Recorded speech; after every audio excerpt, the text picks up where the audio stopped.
یہ بات آپ کو حیران کر دے گی کہ کیا پاکستانی ریاست آزاد ہے؟ کسی بھی ریاست کے آزاد ہونے سے کیا مراد ہے؟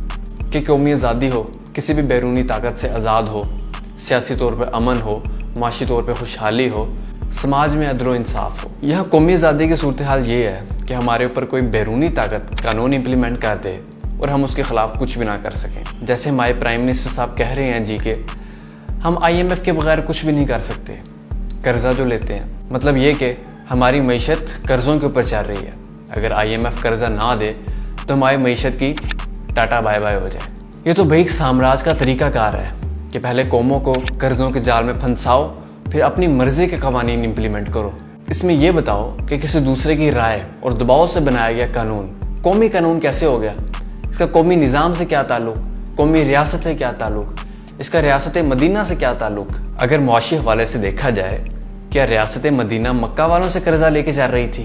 جیسے افغانستان کے بارے میں کہا جاتا ہے کہ ہم نے فتح مکہ کی طرح فتح حاصل کر لی ہے، جبکہ بھیک اس سے مانگ رہے ہیں جس سے فتح حاصل کی ہے۔